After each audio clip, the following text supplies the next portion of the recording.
Those who don't know history are doomed to repeat it. That's an axiom that's been known throughout history and told by historians, that it's important to learn history and all of history and true history so we don't relive it again. When I was a kid reading the book of Judges in the Old Testament, in the Protestant Bible, I used to think, why did those silly Israelites keep doing the same thing over and over again? They're crazy. And I see today that human history is a repeating of itself over and over again as we fall forward through history. And today, the craziness we see in the political structure, our cultural overturn, are very familiar if you look through the resonation of history. And we can avoid the same pitfalls of the past by knowing history gritty, ugly, and muddy, and humanly, beautifully messy. That's the message of my guest on today's post-evangelical podcast. Garrison Hayes is a great creator, a former pastor, an author, a coach. He's an awesome guy, and he's trying to help all of us understand the importance of Black history and accurate Black history, because Black history is human history. Now, you may say, I don't want to talk about race. I'm so tired about hearing all of this. Well, let me tell you, that attitude is what dooms us to repeat history. And I urge you to listen to this very important and amazing podcast from a brilliant man who's got something to share with all of us.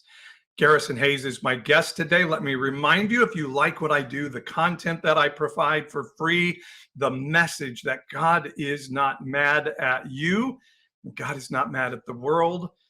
Remember to go to my website, pastor-paul.com. Sign up for my newsletter so you can get event updates and cool special things that we do. And if you're able, click that support Pastor Paul button and you can financially help keep this work going as well. For anywhere from $5.99 a month up to $100 a month or more, you can help keep us doing what we do. Garrison Hayes is his name.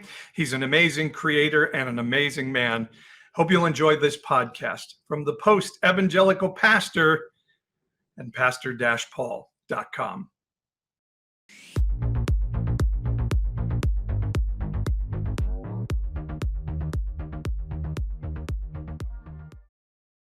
All right, welcome to the pod. I'm excited to talk to a new connection of mine and somebody that really brings a lot of incredible stuff to the table. His name is Garrison Hayes.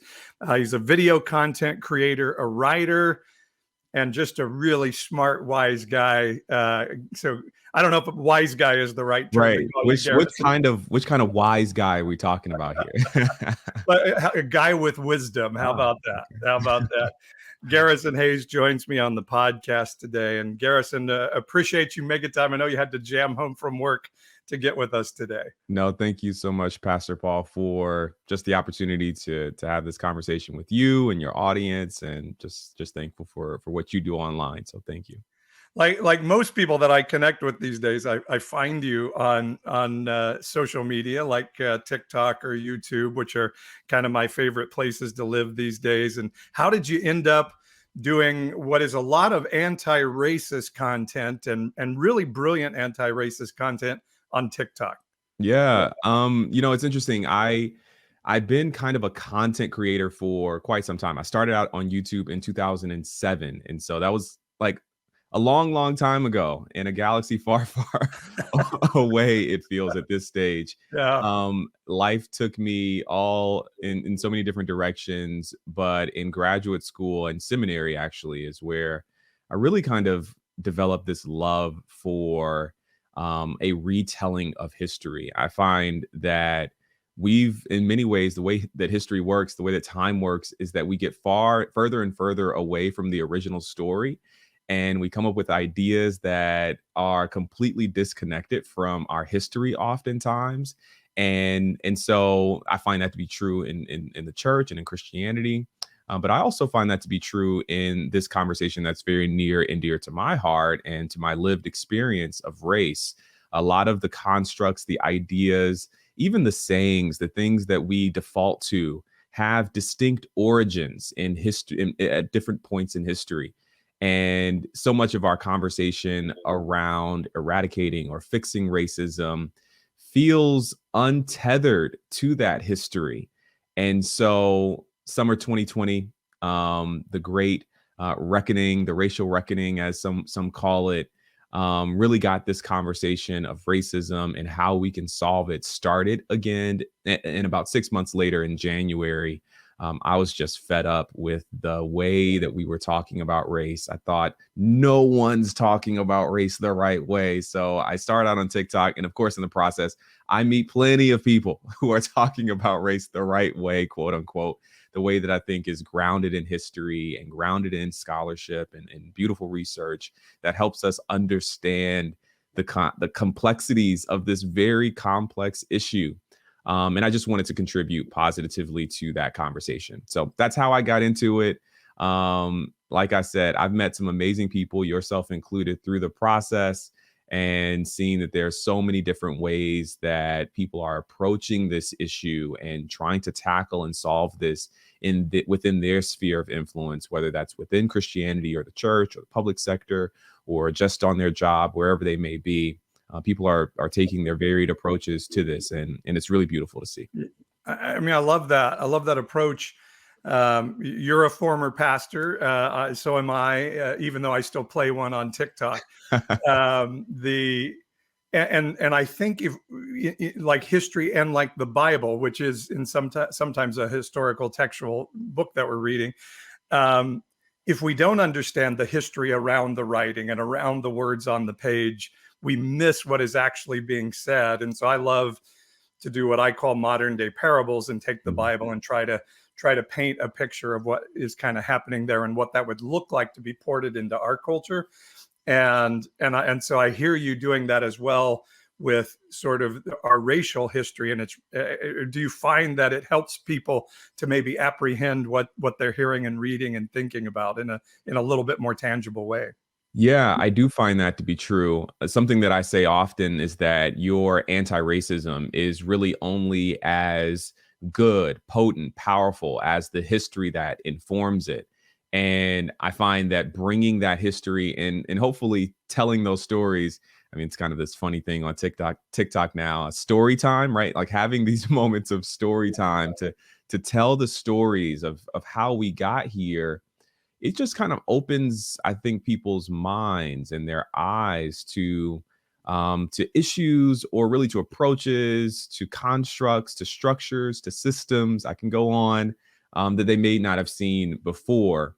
The reason why and I know your audience is aware of this, but the reason why we say anti-racism is because it's not good enough to just be not racist, right? Mm. Like that's just not enough. That doesn't go far enough. We have to actively push against these forces.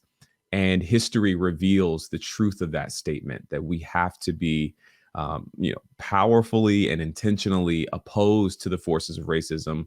Otherwise, they will persist, because in many ways they are normal. They are just banal. They are everyday kinds of things that we think to be normal, but they really aren't, and they shouldn't be. And it takes a bit of intentionality, and it takes a bit of historical awareness to truly address that issue.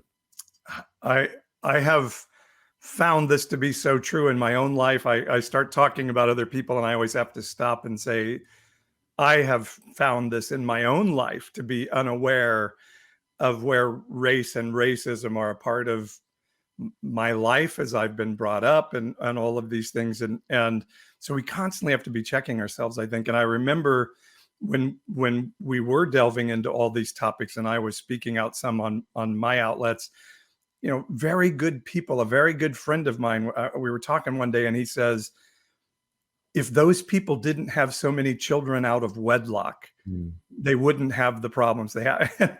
And it caught me for a second. And I asked my friend, like, just isn't saying those people like enough? Like, don't you feel something around saying those people, but then diving into deeper, like what you're saying, and I think I actually saw you mention this in a video, perhaps, is there's a group of people who don't believe in family the same way you believe in family. They're not as strong on family. And so you're saying there's something inherently wrong in a group of people. And in this case, a group of people with a different skin tone, perhaps, than yours, who just don't understand the importance of family like you do. And I don't think we understand, Garrison, what we're saying a lot of the times. And so we've got to point it out in one another. And that requires me to have a heart that says, if I display this, I want somebody to call it out in me. I think it's a little bit of the season we're in, don't you think? Yeah, yeah. I didn't make the video that you're referring to, and I'd love to see that. But I think you're exactly right that that oftentimes there are ways of doing things that we have considered to be the standard, the norm, and that's maybe not the norm or the standard for everyone. That's one approach. But there's also, to this very issue, your friend saying, why are they having these children out of wedlock? There's the very real issue that the most incarcerated person or people group in this country are Black men. We cannot have that conversation without considering the implications, the ramifications of the war on drugs and the war on crime and the way poverty and intentionally impoverished communities are a hotbed for the issues that lead to single parenthood, single mothers. And so oftentimes, there's this Dorothy Day quote, or this quote about Dorothy Day, who was a Catholic nun.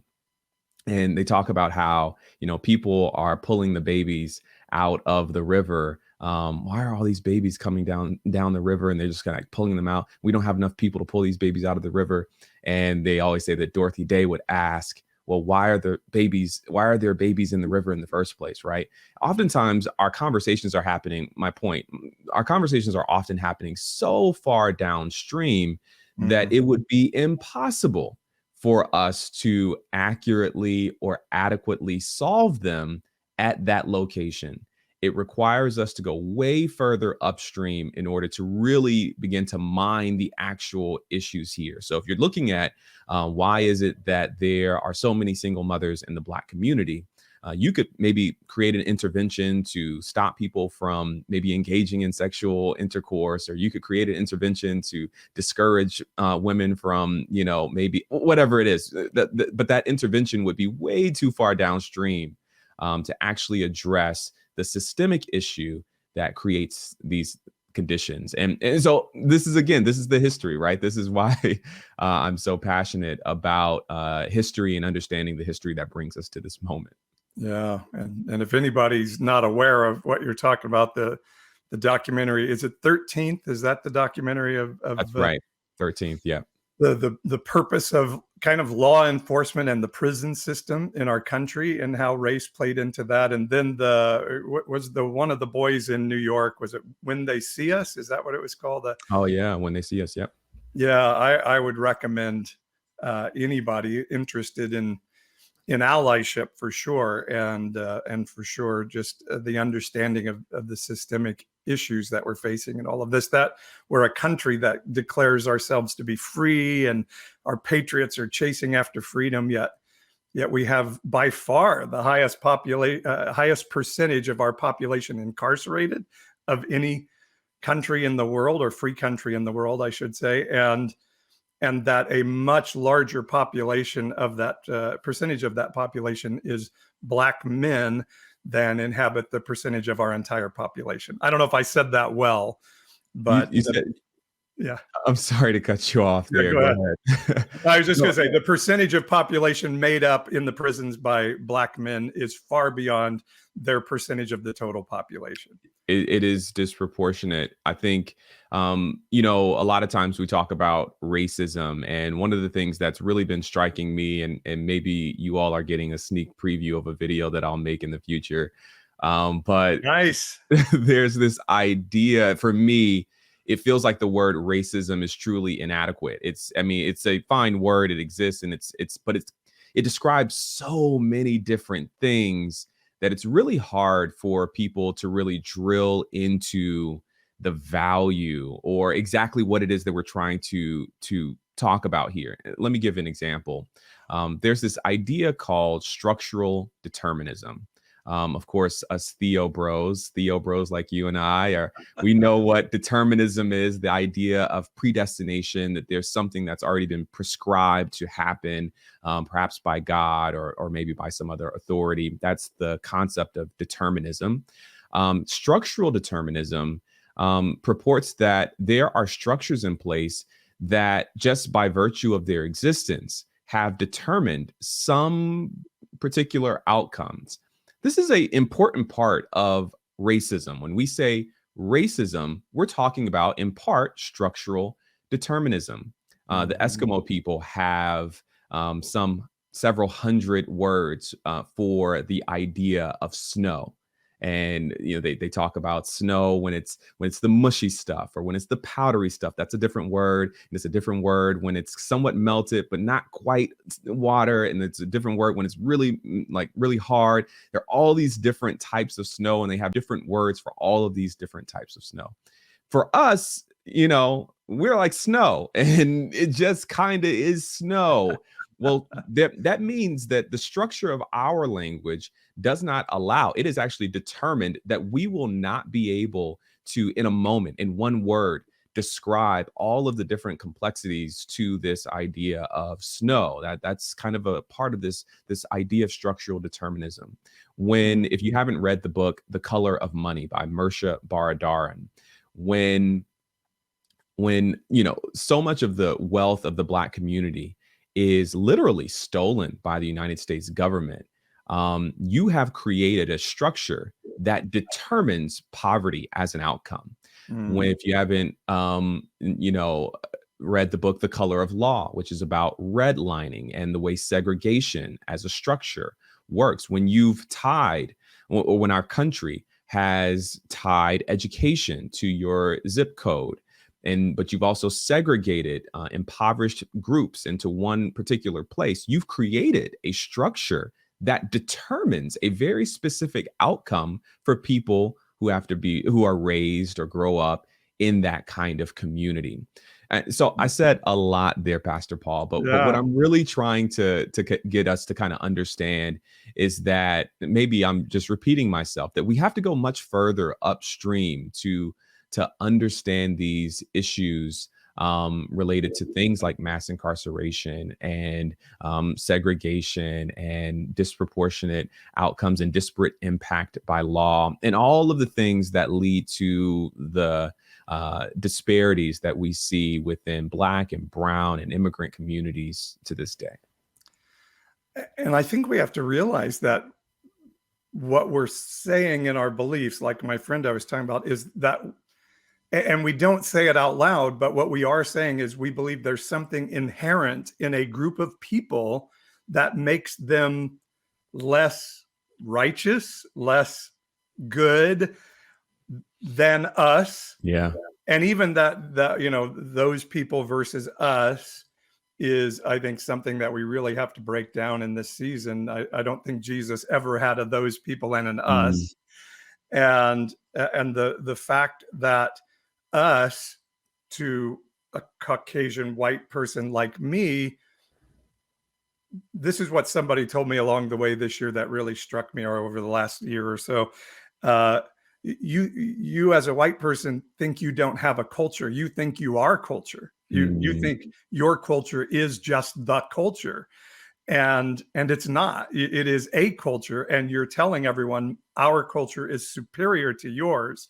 And until you can adhere to our culture, you're not quite us, or you're not quite good enough to be us. And so that plays itself out in hair and dress and all these other things, where we say, in the old days, for sure, would have been, you wear a tie and a jacket to work or to a work interview, and you don't have tattoos where they can be seen, right? And all those things. And so just even breaking down some of those norms and recognizing that, no, this is a white Euro culture that was invented somewhere along the way, and we're demanding people come to our culture. Those things need to be broken down for us to start to live no longer as us and those people, I guess. Yeah, that's really well said. I'm sure throughout our conversation, I'll have books, book recommendations that come to mind. But so much of what you were just describing is really well outlined by Princeton professor who wrote a book called "The History of White People," and her name is escaping me. Maybe I should just look it up. I'll look it up, and you keep talking about it. How about that? Yeah, that's a good idea. But I do think it's a really important book to read. Nell Irvin Painter is her name. I'm sorry. You beat me to it. I cannot move on without getting that name back into my mind. Dr. Nell Irvin Painter writes this book. And she outlines exactly what you're describing, how almost the de-ethnicization of Europeans. The reality is that Europeans have many different ethnic groups. We are all ethnic people. And to then kind of, instead of identifying with our ethnicity and that localized, districtized kind of culture that we all spring from, to move into whiteness for Europeans was a major loss. I mean, truly, the idea of white supremacy robs everyone, including white people, of a really rich history and deep ethnic identity that has profound value. One of the things that I really want for so many white people in America is to kind of find a connection to your roots. While some people say that whiteness doesn't have a culture in America, I think that's debatable. I don't agree with that personally. I do think there is a profoundly rich culture to be found in Italy and Poland and Germany, and finding and identifying with and pulling out the beauty of those different cultural idiosyncrasies and identities for white people, I think is going to be a really important part of that healing process, to heal from all that whiteness as a construct and white supremacy as an ideology have robbed from so many of us.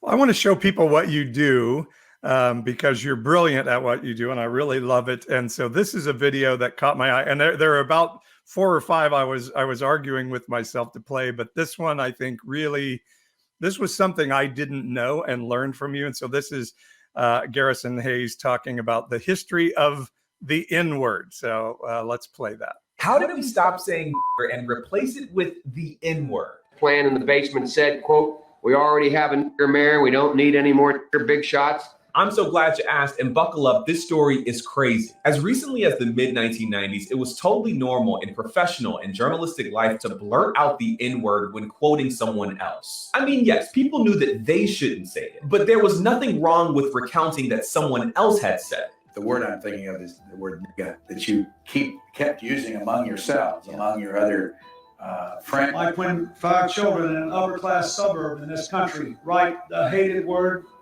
in code word. You see, the history of the word nigger has burdened it with barbs so permanent that even hearing a non-black person use the word to quote someone else using the word is unacceptable today. I'm making this video to talk about the most regretful and shameful thing that I've ever had to talk about publicly. I've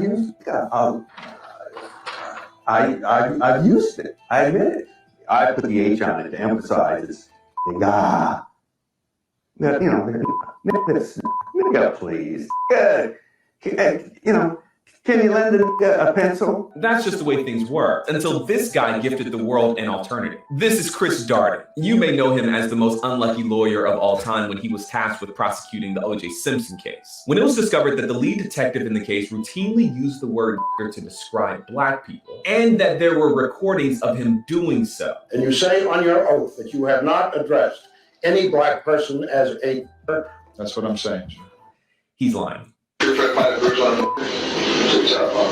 Doubt was cast on whether or not his evidence could be trusted. This was such a big deal that the entire case became about these tapes. But OJ's only black prosecutor refused to say the word. The N-word. It is the filthiest, dirtiest, nastiest word in the English language. Opting instead to use the term N-word. Before this point, no one had used that term in public life or on national TV, and it changed the game. Almost 30 years later, it is inconceivable that a non-Black person would say that word. Chris Darden, in his deliberate refusal, made the most American word in the English language unutterable. How did we... Oh, that's fascinating. That's fascinating. Yeah, it really is. Doing the research for that video was really fun and like you said, fascinating.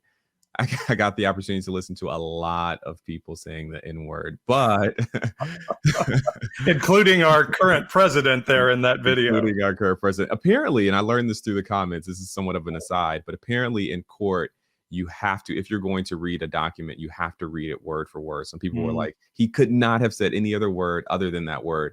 But I would make the argument that today, someone would just choose not to quote from that part of the testimony. They would get someone else, someone with a lower, with a lesser profile to say it because no one wants to be on tape, recorded saying that word. Yeah, but that history is fascinating.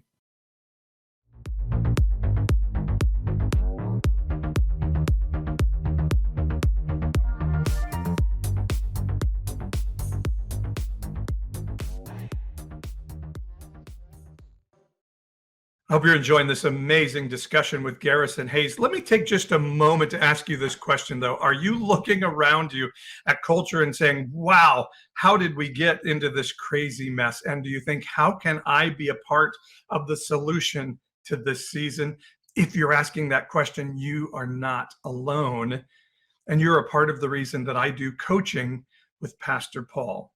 If you go to pastor-paul.com, there's some amazing opportunities if you get the link from the show notes to join my newest coaching cohort for a very special price at this time when I know a lot of us are concerned about financial issues. But here's why it's important to jump into a coaching cohort, even in that uncertainty, because we give you an opportunity to really rewrite the story of your identity.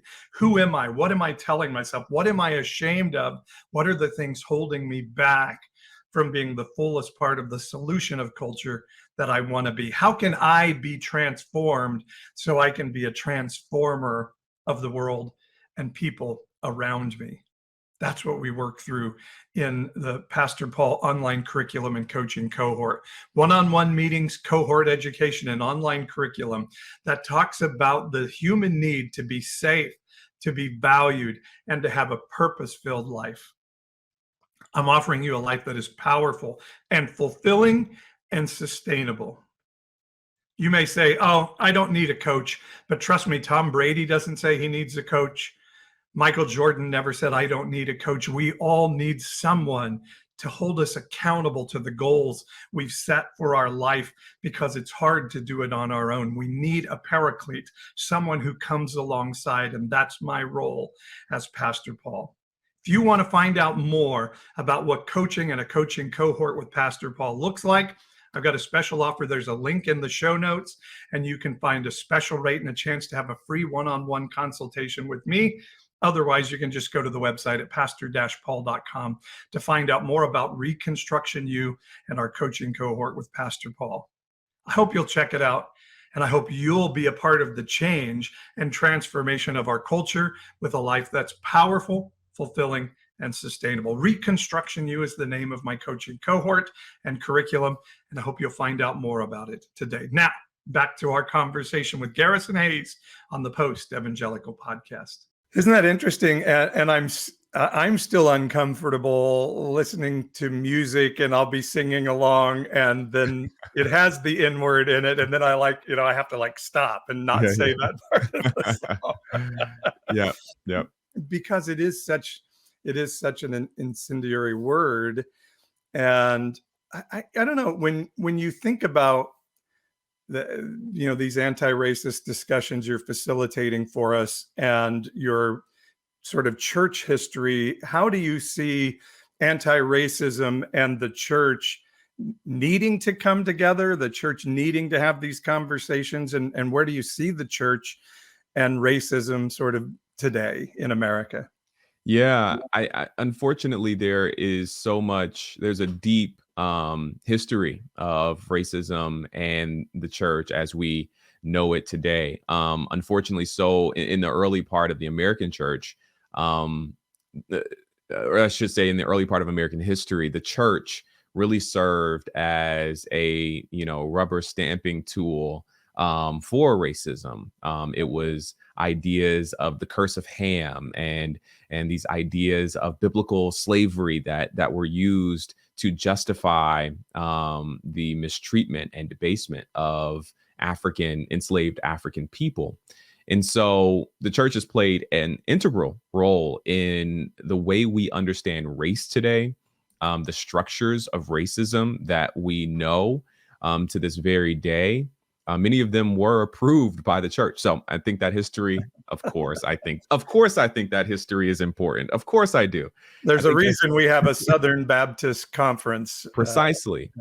Even within, I was for a time a pastor in the Seventh-day Adventist church, and there is a bit of segregation still present in that church, structural segregation. And so many denominations, notwithstanding there, many denominations kind of identify with that bit of history as well and could be described in the same way.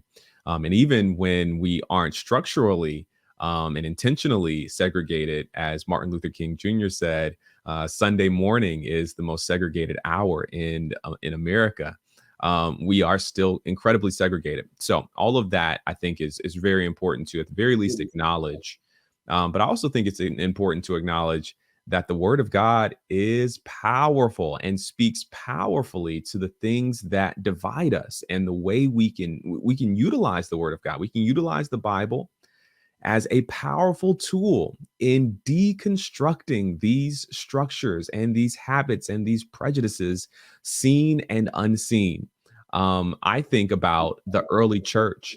The early church has a profound and powerful history of anti-racism. In Acts chapter 6, there's a story of these Greek people who are being overlooked at the very least, but likely mistreated by the early Jewish converts.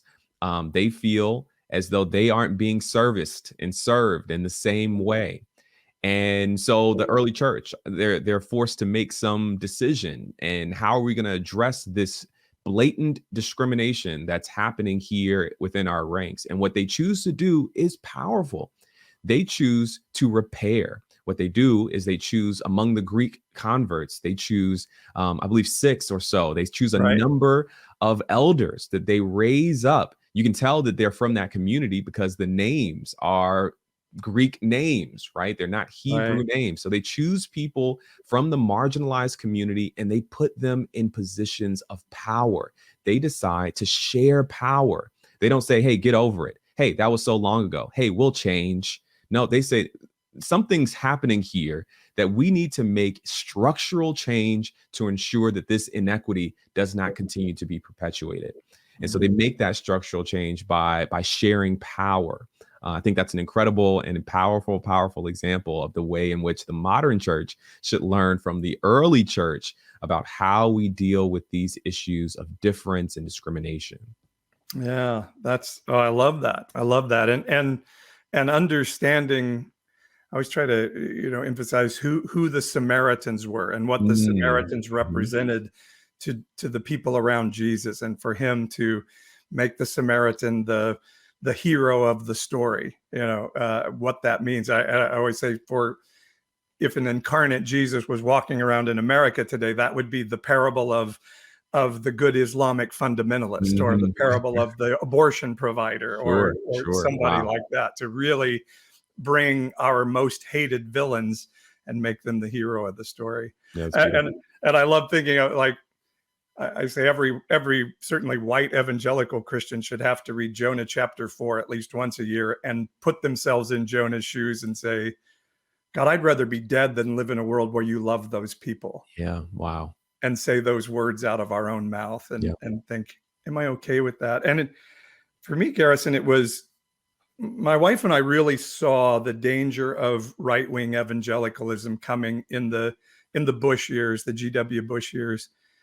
And the election of President Obama then, I think, really began to unearth for us, like, whoa, Like, we really hate this guy. And it doesn't seem like it's just because he's a Democrat. There seems like something more here. And for us, certainly then Trumpism came along and, sort of tore the veil off the whole thing. It's like, oh no, wait, we just are racist. And I still haven't quite found how we change that or even get people to have those discussions. And I think that's some of what you're trying to do in this season is how do we get people start to think differently about how they think. And I think it's really important in this season. Yeah, I think so too. I think so much of it is really holding ourselves to a higher standard. We started this conversation just talking about the importance of being anti-racist instead of just not racist, right? Talking about this particular conversation, but really raising our expectations of our communities and ourselves a little bit higher, where it's not enough for me to kind of be just floating. I'm not bad, but are you actively good? Are you actively seeking, justice? And I think that's important. That's something that I can hold myself to. So it's not just you do, you all, your people, this group, that group. It's me. And I find that to be true in so many different areas. We're talking about racism today, but I've been married for just over 3 years now. And I learned so much about sexism from my wife. Oh my goodness. If it wasn't for her, I would not know what I know. And so I'm very, very thankful to her. And it's also brought me a great deal of, it's kind of instilled a great deal of grace in me when I have conversations with people who who aren't aware or aren't actively working against racism, whether that's a white person or anyone, right? Whenever I'm having these conversations, it's kind of helped me see, no, there are times when you just don't know. And so bring a bit of grace to the conversation, because I need all the grace in conversations around, the issues that so many women face. And so learning that has been really powerful for me. It's given me a bit of humility and invited me to sit in the seat of the privileged, to be told, hey, here are the ways in which you are privileged, and to bring a humility to that conversation, and to listen, and to be willing to change and to work alongside. It's incredibly important. So I'm saying that to say that, so much of these conversations require us to raise our expectations, but also to raise our level of grace and humility, and to invite others to come to the table and know that they'll be accepted at the table as well. Well, that's really good. And you made some great book recommendations. One that I like to recommend to people a lot is Malcolm Gladwell's Talking to Strangers. Have you had a chance to read it? So good. It was just a brilliant way for me of revealing how we get swept into systemic racism, systemic belief systems without even understanding that we're in them, and having really good reasoning for why we're doing it, and yet finding a way that we need to change out of it. So that's one that I definitely recommend to people as we continue to go through that. And it's like I love this transgender athlete issue, because it is such a complex issue of sort of equality in the pool of biological issues. But then, as somebody saying, well, it's unfair that women born biologically female then have to compete against a transgender woman who was born biologically and went through puberty biologically male. But then when we start talking about privilege and opportunity, I like to challenge people and say, you don't think an Ivy League female swimmer, biological female swimmer, hasn't had some advantages to get to where she is? That it didn't require some privilege of money, perhaps, country club inclusion, most likely, some things like that. And so I just think we've always got to be checking ourselves with humility, like you say, so we can see our own self in the mirror at times. So good. I totally agree with you. Well, it's beautiful stuff. I want to keep the conversation going. As always, we finish with our public podcast, and I invite people to join the Pastor Paul support community at my website, pastorpaul.com. We're going to keep talking to Garrison. He's talking about giving yourself grace, and I want to hear more of his message about giving yourself grace. So join us over on the Pastor Paul Support Community version of the podcast, and we'll keep talking about that. But Garrison, appreciate you joining me to talk a little anti-racism today. Absolutely. Thank you so much for having me. Why don't you tell everybody where they can find you real quick before we get Sure, on? sure. If you want to connect with me, I love hearing from people, love knowing how things like this meet you. The best place to get in contact with me is on Instagram at Garrison H. And I'm sure Pastor Paul will have that somewhere for you to see. I'm on Twitter. It's at Garrison_Hayes. I know Garrison H was taken already. At Garrison_Hayes. And of course, I'm on TikTok at Garrison Hayes. And so it's some version of my name everywhere. But here's the good news. Any of those places, if you click the link in my bio, you can find the rest of my stuff. You can also find my Substack in the link in my bio. And I'm sure Pastor Paul will have a link to that as well. I write occasionally. I recently shared a little bit about heaven and my father and losing my dad. And so I want as many people to connect to that message as possible. Would love for you to join me on Substack. So anyway, those are my things. That's my plug. Thank you, Pastor Paul, for the opportunity. And we will put those links in the show notes so everybody can check it out and go listen to our bonus podcast to hear more from Garrison.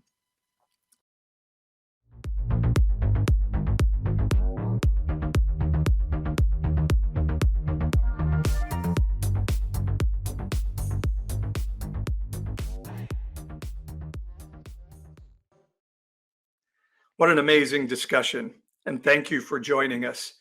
Garrison has more to tell, and his story in this season is about dealing with grief and walking through sorrow and how to have grace for those moments. And I want you to hear it. It's a bonus podcast. We offer those in the Pastor Paul Support Community. If you'd like to hear more from Garrison Hayes, how he's dealing with the death of his father, so many of us are dealing with walking through death, of relationships, of community, and so much else. Garrison has a great way of dealing with that, to have grace for yourself in the middle of it all so you can walk it through really well. It's in our bonus podcast. How do you get it? You go to the pastor-paul.com website. That's pastor-paul. Don't forget that dash in the middle there, pastor-paul.com website, and sign up for our support community. Even just signing up to get the newsletter for free, you'll have access to our community chat board, and it tells you how to get to the bonus podcast. So I want you to hear more of Garrison Hayes, and it's a bonus podcast we offer only for those in the Pastor Paul Support Community. So go to pastor-paul.com, check it out, and get more of the bonus podcast in our support community. Thanks for being with me. Love you all. Have an amazing day. Be well. From pastor-paul.com and the Post Evangelical Podcast.